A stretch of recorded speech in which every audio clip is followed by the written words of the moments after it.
If you're a pop culture junkie who loves TV, film, music, comedy, and other really important stuff, then you've come to the right place.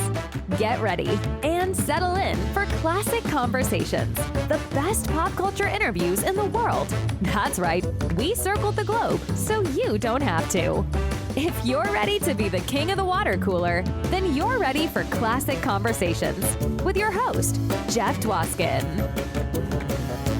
All right, Julie, thank you so much for that amazing introduction. You get the show going each and every week, and this week was no exception. Welcome, everybody, to episode 192 of Classic Conversations. And we've got a classic one for you today. Angela Cartwright is here. That's right, Penny from Lost in Space, Linda Williams from The Danny Thomas Show, and of course, Brigitte Von Trapp from The Sound of Music. It doesn't get classicer than this, and we're going to get lost in space with Angela Cartwright in just a few seconds. In the meantime, I hope you had the opportunity to check out episode 190 with Mark Lano, co-owner of the legendary Improv Comedy Club. So many great comedy stories. If you're a comedy lover, that episode is for you. Of course, the bonus Crossing the Stream episodes, so you always know what TV shows you should be binging. So much for you to do. But right now, task at hand, it's time to dive into my conversation with Angela Cartwright. Enjoy.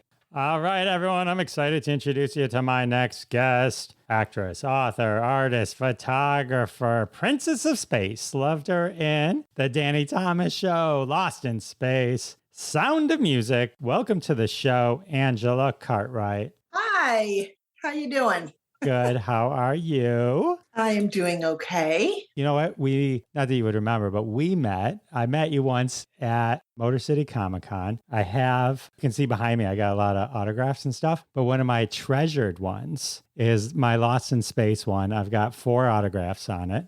Mark, you, Bill, and Marta. Marta wasn't there the year I got it. It was the year, like in 2011, she came by herself. This is like my crown jewel of my wall of autographs. How exciting. I know. We're there forever. I know. It's so cool. It's so cool. So I think that was the first time I ever went to a Comic-Con and actually experienced like a fandom thing where there was like, like it was a group. It was a group of people there. Like it was very nice. It's amazing how the legs that this show has. It really captured people's imaginations, and they have come out and followed us for many years. The fun part about doing an interview like this is I go and I rewatch a bunch of stuff that I haven't watched in a while, so just kind of get it fresh in my head. And it's like, I grew up with it all, but, just relive. And it was interesting rewatching the pilot, and which actually your launch takes place in 1997. That was interesting. How bizarre is that? That was so far away. And here we are, 2023 already. I know, it's crazy. But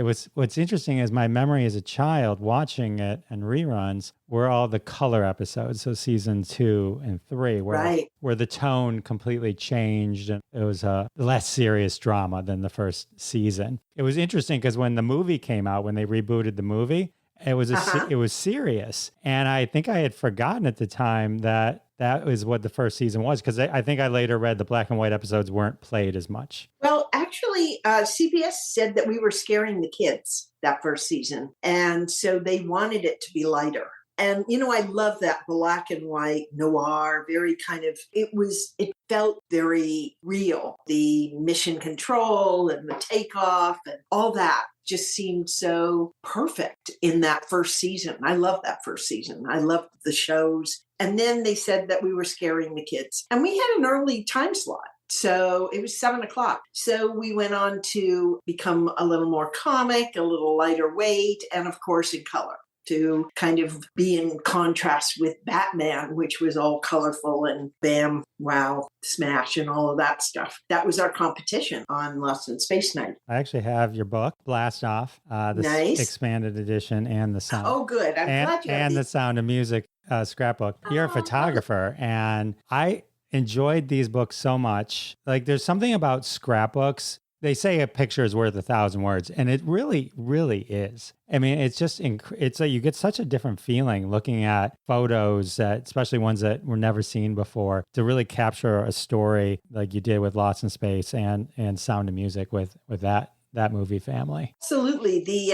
The Sound of Music one, I'm really glad that we were able to do that because we've lost, two of our faux Von Trapp members. And it was just so nice to get everybody's memories and get their memorabilia and be able to put it together in a book. The Lost in Space one came out of just an idea of all these images that Kevin Burns, who he's passed away since, but he was so generous with the merchandise that he had. And he was a huge Lost in Space fan. And so we had all these pictures. I am just totally a photography freak. I love photographs. I love altering photographs and finding old photographs. This book fascinated me. And originally it was going to be more of a picture book. But as Bill and I started to remember, it's like going through your yearbook and going, oh, yeah, that's right. I was a cheerleader. Oh, I remember this person. We started to do that. And it became these stories that a lot of them we just rethought up and remembered. And it was so much fun putting that book together and having those memories. And it was just a great, great time. And then what happened was Kevin got all these new pictures. And Bill and I, it was during the pandemic, had decided that we would start cleaning out some of the stuff we had in our house, which I'm sure many people did because we were on lockdown. And we started going through our scrapbooks and finding all this other stuff. So we decided to do an expanded edition because there was so much more that we had not said and done. And so we upgraded it. And I'm just so proud of this book because it has brought people back, and the memories that they had from that time makes them happy. So it's a fun book. It really is. It really is. And, it's like, it resonated with me on a personal level. Like I'm the family photographer, right? There's always one, Right. the person, you talked about it in the Sound of Music family scrapbook, that the parents took so many pictures and that like later how thankful you were. And that like when we go to Disney World, I would spend more time working on the scrapbook of it than we did on the actual trip. Drove the kids crazy, making them take pictures every 5 feet and all that. But now it's just something you can so look back on. And so like when I was looking at your books, I was like, it just resonated with me because this is exactly how I think everything should be remembered. It has to be so visual. It was great. Anyway, I loved it. Oh, thanks. So just wanted to start off with that. Let's go back in time a little bit. Okay. Let's talk about your album, Angela Cartwright Sings. Oh, God. You're going way back. I was hoping you could sing 64 Tadpoles for me. Oh, Lord. I'm afraid I don't remember the lines of that one. But I will tell you that album, I made that particular album, I was 7 years old. I'd been on the Danny Thomas Show for 3 years. I started on that show when I was 4. And I did sing and I did dance and I did in several episodes also of the show. And that album, my dad sings a couple of the songs. He's Mr. Jumbo.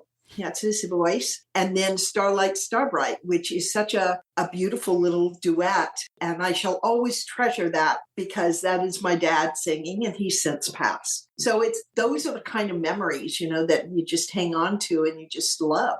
I love that. That's so awesome. When I start to research shows like, around those times, like the Danny Thomas Show, like you had your own line of clothes that you wore on the thing, right? There was action figures. You don't see many sitcoms these days with action figures or dolls, right? Or I'm sorry, I'm a boy. I said action. And just a funny thing about those clothes, my mom saved a lot of those Linda Williams clothes. I used to put my daughter in them, and now her daughter wears them, and her daughter loves those clothes. And they are beautifully made.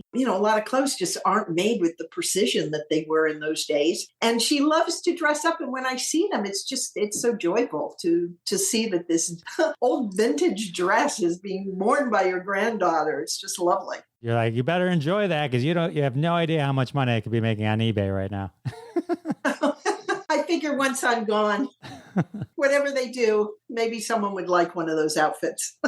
I mean, your early movies, your first movie was with Paul Newman. I know. Lucky me. I know. And then Sidney Poitier in your second movie in Rock Hudson is Make Room for Daddy, the Daddy Thomas Show. Is that where you're like, where the memories start to kick in? I imagine you were so young during you were like 3, right? When you first started. I was. And, I was born in England, so it wasn't a planned anything. It just was my journey, my fate, I believe, because my parents never imagined that their kids would be in show business. My sister, Veronica, is also a well-known actress. It just happened. And those things do just happen sometimes in life. And I happened to get on a television show that lasted for 7 years. And then, of course, to go on to make The Sound of Music, which is kind of the dream movie to be in. I feel very blessed that I was in this movie that still people love so much. And that's apparent at these sing-alongs where, the Hollywood Bowl is like completely sold out as they're watching this movie that's like 60 years old. And it's just as good. I mean, it is a fabulous movie. So I'm, so happy to have been a part of that. Anyway, I forgot the question now. We were talking about Paul Newman. Did I remember Paul Newman? Not really, but I did go and visit him on a set when I was doing Lost in Space. He was working at 20th Fox, and I actually made my way onto the set, and I introduced myself. I said, "You probably don't remember me, but I played your daughter in Somebody Up There Likes Me." And he was so cute. I know I probably made him feel pretty old because I was like 12 or 13 at that time. Visually, just from watching it, I remember it, but I don't really remember it. On the Danny Thomas Show, those are the lessons that I really remembered because we did that show live every week in front of a live audience. So it was like putting on a play every week. Was it scary? I mean, because it was a one-take thing, right? You learned your lines, and then you shot it. Was that a lot of pressure for a 7-year-old? I didn't feel pressure. As an adult, I would feel more pressure. I didn't because I always knew my lines. I think just going over it and blocking it and getting ready in rehearsal, I just knew my lines. So I don't ever remember being nervous or scared about being in front of this live audience every week. And, I did start when I was 4. I was rather disciplined, double Virgo. And I, was very prepared. And I've just always kind of been like that. But I wasn't scared. No, I wasn't. And I did enjoy it. I did enjoy doing it, but it became my life because I was just so young. I didn't really know any different. That's what I thought people did, went to work. It's an interesting thing. Like it is. I bet I purposely didn't ask you that because you grew up. That's the way that was your childhood. It wasn't like at some point you went to public school and then became, it was like. Well, I actually did go to I got my books from a parochial school every year, but I did go to school on the lot. But I did go back to school one year. We finished and we were on hiatus, but I had to finish out my school year. And that was a little tough because I hadn't been in the classroom. I didn't have my friends, my clique or my friends, and people saw me on television. So that was a little rough. But I never really let it bother me so much. I was a very kind of introverted, kind of quiet child anyway. You wouldn't know that from some of the lines I had to say on the Danny Thomas Show. But I did come from a British family, and it was a respectful family. And, I had my chores I had to do and stuff like that. So I just kind of took it as a grain of salt. And I don't know, I really have to give kudos to my parents for that. They made me feel comfortable, but not like I was, better than anybody else. This was just what I did. This was just my lot in life. And so it was, I don't know exactly what they did to kind of not make me freak out, but I didn't. Sorry, got to take a quick break, but I do want to thank everyone for their support of the sponsors. When you support the sponsors, you're supporting us here at Classic Conversations, and that's how we keep the lights on. And now back to my out-of-this-world conversation with Angela Cartwright. And I was very lucky later on. I never felt kind of this stage of my life was over because I was no longer a child star. I never felt that. I think a lot of young actors do. Of course, in those days, we didn't have social media and stuff. So, there wasn't the competition that there is now. Right. Was it fun with your sister? I mean, she was a huge success as well, right? Daniel Boone. I noticed on her IMDb, she was on the Danny Thomas show for a couple episodes also. My sister played a brownie on the Danny Thomas show. She was in a couple episodes. Her life kind of took a different turn because she did a lot more dramatic stuff. She was in the Children's Hour. She was in The Birds. And she handled that stuff really, really well. She knew it was pretend. She knew that this was make-believe. Yeah, she went on to have a very illustrious career. But it was tough. At that age 18, it's a rough period. You either make the transition or you don't. And for me, I did do some things after we make room for granddaddy. I was 17, turned 18. I was fascinated by photography. I always wanted to model. I did that. I went to Europe and modeled there. But I was not, I was 5'7", so I wasn't like a huge tall model. Did a lot of commercial stuff. And then I really wanted to have a family. That was really important to me. And I found my husband and we had our kids. And that life was enough. I mean, I really wanted to be a good mom and a good parent. But I've still kept busy and kept my toe in the water and, done things continually because I like to be busy. So art was a perfect way for me to express myself. And that's what I did. I went on to write books and stuff like that in art. That's amazing. You find your path and you're extremely creative and you found a different outlet for it and raise a family. All amazing. When you were younger, I interviewed John Provost and in his book, he talks about you and your friendship. Was he one of the folks that you hung out with, Timmy from Lassie? Well, John and I, they would put us together a lot, like we were dating, but really we were friends. They would do these Fab magazine and Fave magazine and Tiger Beat. We would, a date with John Provost, and he was like the heartthrob at the time. He was a very cute boy. And so they put us together, but they'd have us go places. Our parents were with us, but they'd have us, they'd take us places like the zoo or concerts or whatever. And so it was a great way to kind of go to these places and be treated to the best of the best and be with somebody that was fun to be with. He's a very nice guy, and they did that with several people like Sajid Khan I was set up with, Kurt Russell. I mean, they were just, they needed to get their news. Media hasn't changed much, There was a lot of fake news at that time also. But it did get people to watch the television shows. Yeah, I saw in one of the books you had some of the teen beat headlines. Like, what was one? I had a crush on a married man, and then I met a monkey, or something. How humiliating for a teenager to get that headline, and then saying that it was Mark Goddard that I had a crush on. I mean, please. Until I met a monkey. Mickey Dolenz and he was on Circus Boy, so I knew Mickey. When you were in that circle, I call it the club. There were a lot of not a lot, but there were several child actors. And we would always kind of cross paths in different ways. Photo shoots, TV Guide, these things that they would set up. And also a lot of charity stuff where we would be. And you would just know them and you would hang with them. But, it wasn't... I came across one the other day, 10 tips for being a temptress or something like that. I mean, really, I'm going to give you tips on how to be a temptress. I actually think I'm going to post that on Instagram. It's such a laugh for me, and I think people might get a kick out of it. That is hilarious. That is fun. So one piece of trivia for the Danny Kaye show that I find is that Andy Griffith and Ron Howard made a visit to the show, and then that spun off into the Andy Griffith show. Right. Andy, actually, it was Danny Thomas. I think you said Danny Kaye. Oh, I'm sorry. Danny Thomas. That's okay.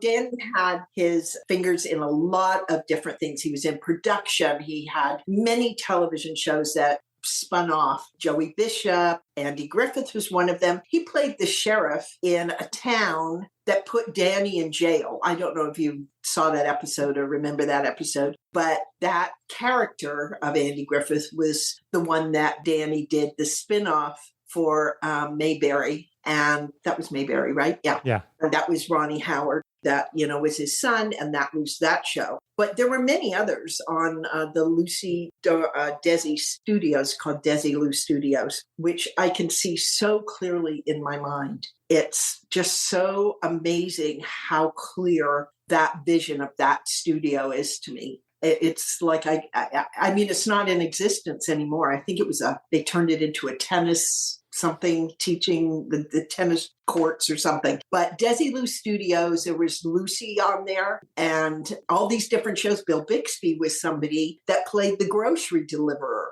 on Danny Thomas' show. And there was something in that performance that Danny saw that created, a show with Bill Bixby. I can't remember the name of it now. Courtship for Eddie's Father, maybe? Yeah, that was probably it. I don't know if that was it or not, but he went on to do something with Bill Bixby. And Danny had all these different shows that the Danny Thomas show to me was like a classic comedy for the 50s. And he took that and just ran with it. He was very visual with his ideas on what shows would be successful. And then I found out in some book, and I can't remember the guy's name, but my husband was reading this book and he said, oh, look at this. Apparently, and I don't know if it's true or not, but I tend to believe it is, that Danny wanted to play the Godfather, Vito Corleone. And so he tried to buy that book, and everybody was so terrified that he would end up playing it. I don't know if that's true either. I think probably Danny, being such a comic genius, wanted something to kind of stretch his acting abilities and his skills. And he was probably very taken in by that book, which many of us were when that book first came out, and thought, oh, I could play this part. And so he went on to want to buy that.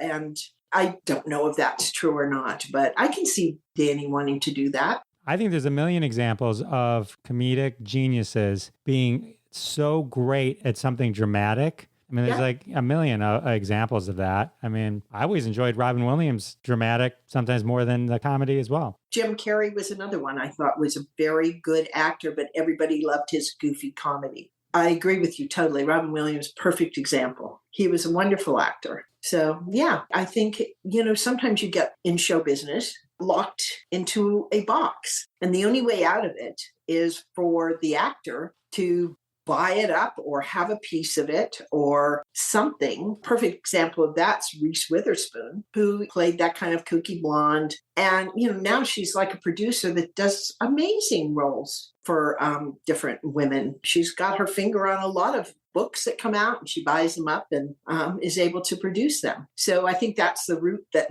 people have to take, because otherwise you get locked into, you're always going to be that character. And, that's a hard box to fight your way out of. Absolutely. Yeah. And Reese is amazing. Like, it's just like anything, right? If you can take control and chart your own destiny, then it's endless. And everybody's capable of doing it. They don't always know the way to do it, but you just have to keep fighting for what you want to happen. You can make your own destiny. There's just a lot of, I think, self-consciousness a lot of times that get in the way of making it happen.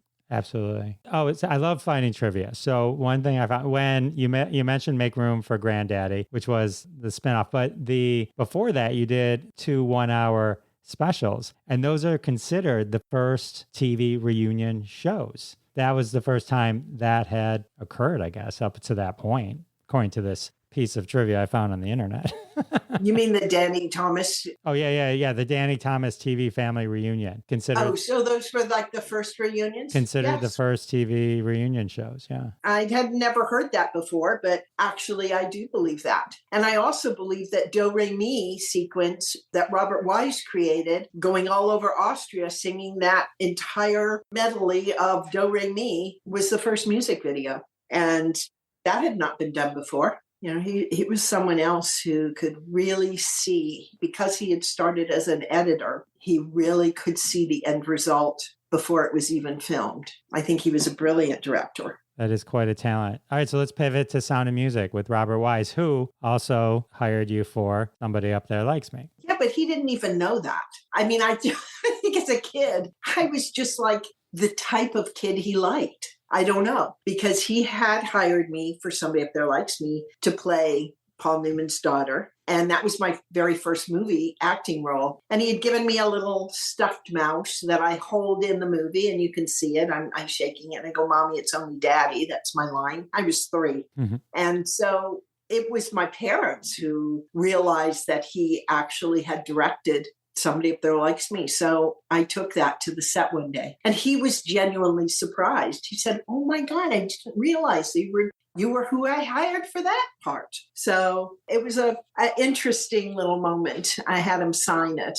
My little mouse. I still have it. That's amazing. He's probably like, see, I trust my instincts. I've been right all this time. You have. Look at you with your research.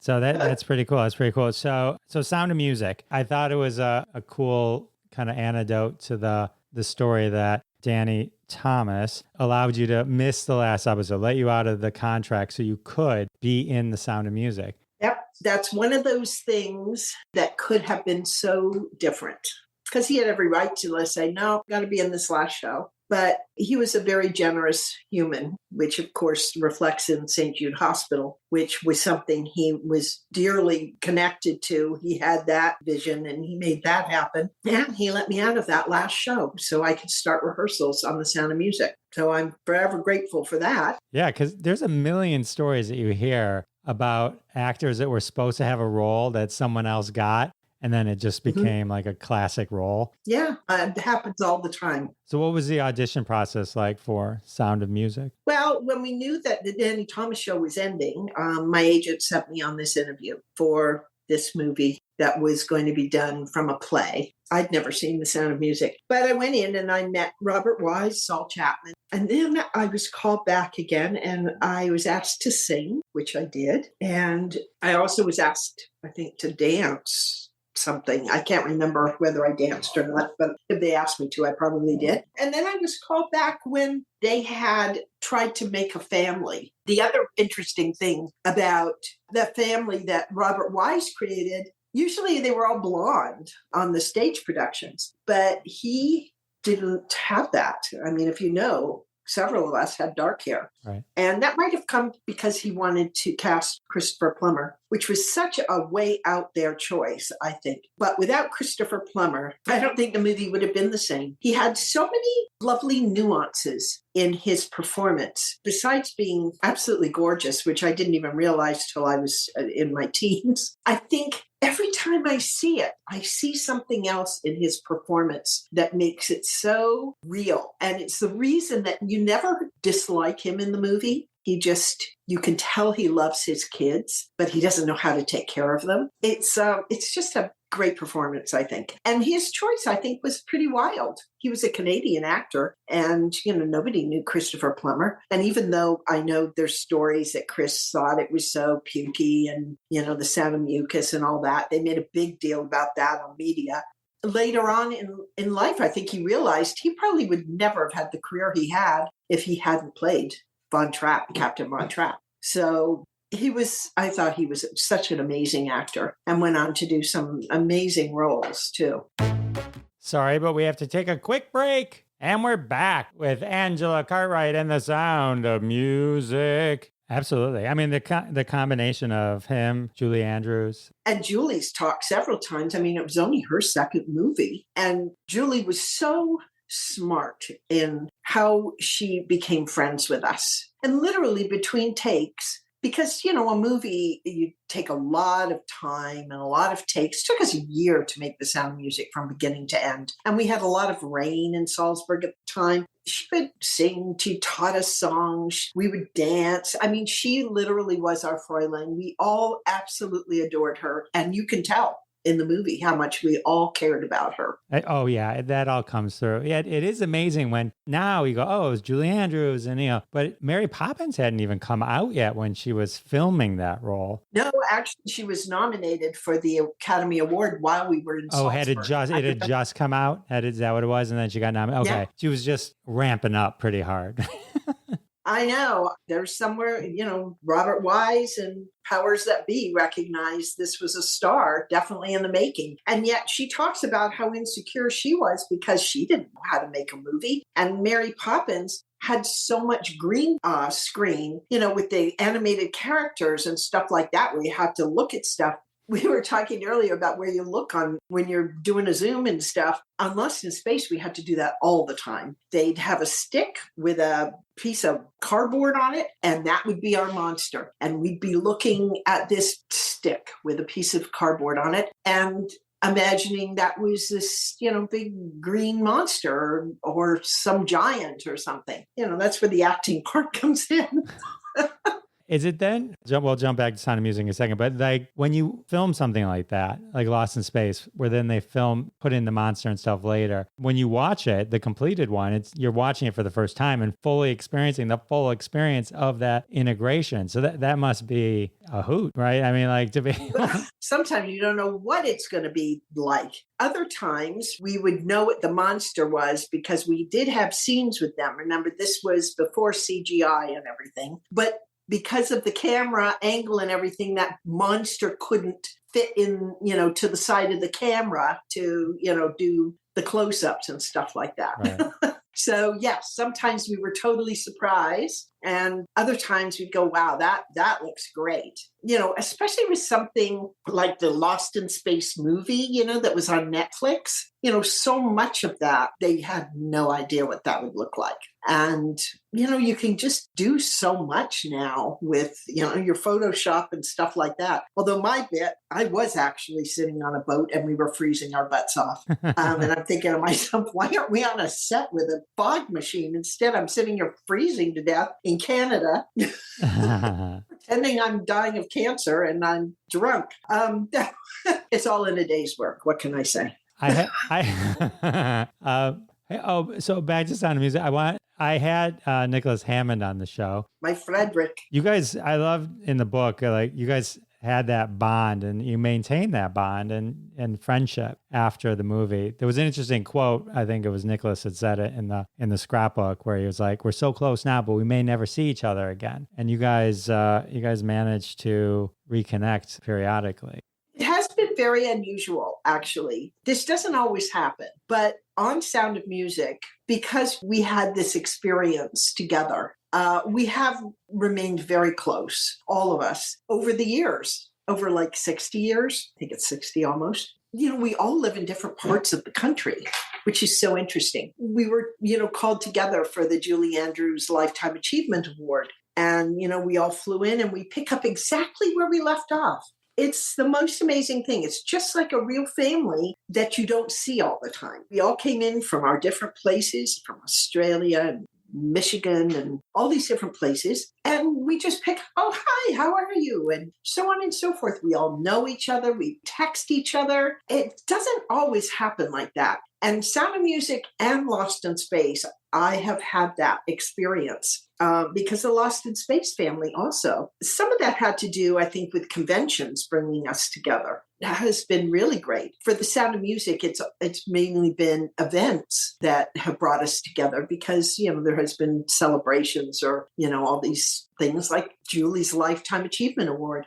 That was lovely. We all gathered in Hollywood. We all had this lovely dinner. We were able to sing to her. In a way, it was like, giving our nod to her and thanking her for, being so great in the movie. But being a part of that was just so great. I was so grateful for that. That's a great memory. But I've been lucky with that. That doesn't always happen. It's great that you were able to experience that as many times as you did. So interesting thing in the scrapbook, there was a little note there. It said your mom kept a diary during this time. Yes, she did. So when you look back, was there anything that kind of popped out at any point in your life that was like, that you didn't remember, that you were just thankful that your mom happened to jot down? Well, it was a very brief diary. It was a very small diary. And on the pages, she'd say something like rain or went for wardrobe fitting in brief like that. But then there were other moments that brought back just memories of, shot at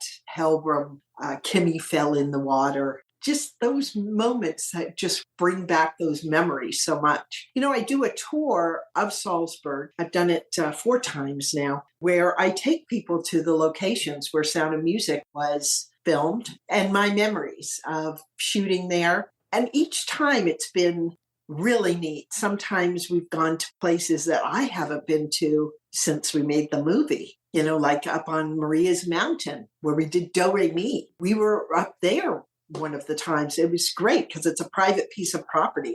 It's really fun, and it's such a great way to make memories. And I've always been terrific people that have been on this tour. It's through craft tours. I'm doing it again in April, God willing. So this will be, I usually do it at Christmas, but this time it'll be in spring, which is when we film the movie. So that'll be fun. That sounds so cool. I love that. It really is. Well, first of all, Salzburg is a stunningly beautiful city, worth seeing anyway. But what's so interesting, there's so much history to it. And it looks exactly like it did when we made the movie. It's like being on the movie set again. Mirabelle Gardens, where we, sang Do, Re, Mi. You can actually see it in person. I teach the routine on the steps of Do, Re, Mi at the end. And it's really fun. We have a lot of laughs, do a lot of singing.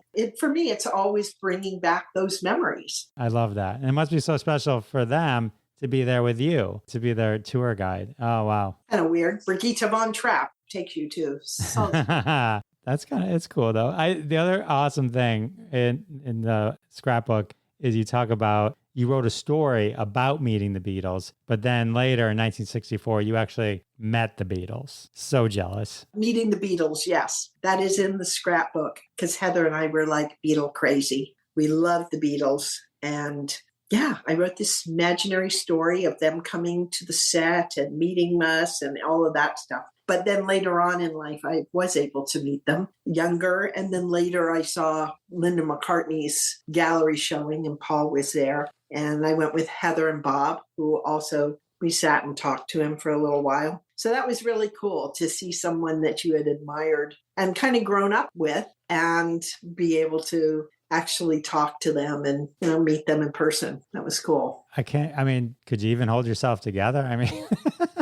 When I did meet them, it was at a CBS party and they were making an appearance there. It was for charity, but you got to go through and meet them. Some people didn't even know who they were because they were so new. But my sister knew because of a radio station that had released their first album that was published in England. And so we used to listen to Beatles songs all the time. So yeah, the picture of me with the Beatles, I am looking a little, oh my God, that look. I'm meeting him. My hand's just leaving Paul McCartney, Can't even imagine. That would have been so amazing. So cool.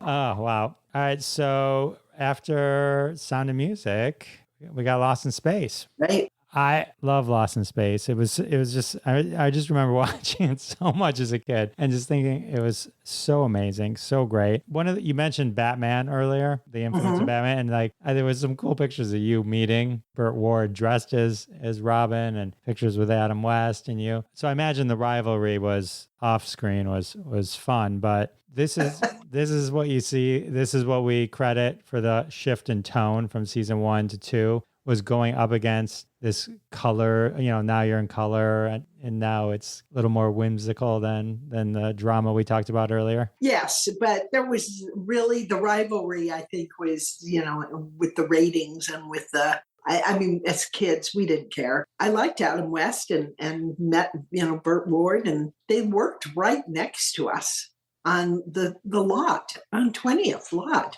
So we see him all the time. But, that was quite a newsworthy story to see, Penny Robinson with Adam West. That was, I guess. Lost in Space, the cast it's a powerhouse cast. I remember when they put you all together. Guy Williams was Zorro. June Lockhart was the mom on Lassie. Bill was, I think, Twilight Zone. I think him, you coming from the Danny Thomas show and Sound of Music. It was just like this insane cast that they pulled together. So the expectations of this show must have been off the charts, I'd imagine. I think Irwin was really onto something. He had this idea of using these blockbuster stars later on in Towering Inferno and Poseidon Adventure. There were always very recognizable actors and actresses in those movies, which brought people out to watch these. And when you say it like that, I've never really thought of it like that. But yeah, we were all people that people recognized from previous work. Even Mark Goddard had been in The Detective, I think. So yeah, he did that. And he did that quite often with his different roles.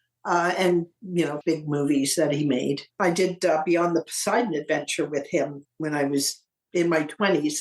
And that was Sally Field and Michael Caine, Shirley Knight. And that was a pretty awesome cast too. Yeah, that was a blockbuster. Telly Savalas. Did you nearly drown in that? Did I read that? Yep. That was tough. That was really tough. And Mark Harmon, it was like his first acting role. Thank God he helped a lot with, where to find a place to breathe. I mean, we went down into water when we went into that thing. Oh, and I think of how probably unclean it was. Weird. Those were weird. I don't think that was laid out as well as it could have been. Talk to me about your co-star, Debbie, the Bloop. Oh, Debbie. She was a star of her own because she went on to be the face of Planet of the Apes. They had made a mask of her face. And also she was in Daktari afterwards. I really liked Debbie. She was very sweet. She had to wear that silly hat and she was very patient with it.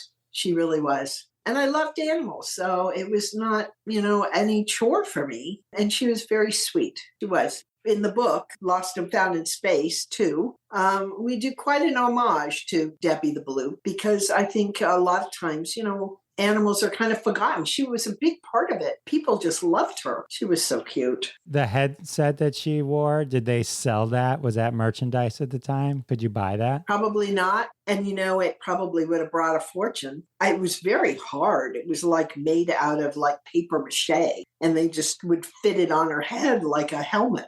This was before all this memorabilia, would bring in a fortune. Sure. And then talk to me about Jonathan Harris. It seemed like it'd be so much fun. Had a birthday. He would have been 106, I think. What a great guy he was. I loved working with him. Great to be around. Your acting experience can either be really a good experience or it can be an awful experience too. And he made every day entertaining, funny. He was a great storyteller. We had lots of laughs on that show. We all loved Jonathan. He was really something. And he owned that part. He made Dr. Smith what he was. It just oozes that. It's so the character is such a great character. Oh, it was interesting in the book. You talked about how they didn't really talk to you guys, that there was a person in the robot. Oh, we knew that. Oh, you did? But we weren't supposed to say anything. Oh, you weren't supposed to say anything. It was funny because when I read it, I was like, oh yeah, I guess there was a person in there. I just accepted it as a robot. It was, of course. It was. They didn't want people to really know there was somebody in the robot because we knew Bobby May he thought he was the robot. He was a character, but he worked his butt off. He really did. Oh, I can imagine. It must have been hot in that costume as well. Yeah, he always knew his lines. And he had to work the hand thing and he had to say the lines and flash the lights at the right time. Then they dubbed the lines in with Dick Tufeld later because they wanted this certain pitch. But there wasn't a harder working actor than Bobby May. He loved that part and he worked very hard at it. He was great. The robot's such an amazing character. And it was funny reading that you didn't meet Dick Tufeld until the 90s. Yeah. What a lovely gentleman he was, too. He's no longer with us. Neither is Bobby. But Dick he'd go in, do his lines, and we didn't meet him for many years. Our paths never really crossed. It's funny how it just seems that you would have all known each other. But yeah, I mean, the way they kind of edit things in and post-production. Different call times. So is Bill Mumy, would you consider him like your best pal from all the past shows or movies that you've done? Because you guys seem to have like such a strong friendship. Strong friendship. We do. It's like being on a journey together. Nobody can really know that journey, but you've been there together. He's a great pal and very talented musician. And we have a lot of laughs together. We really do. We have some good times. It was great we could do this book together. Yeah, it was just really fun. Because you guys were pretty much the same age, right? I mean, we'll give maybe a year apart at the time. So Yeah, I'm a year older.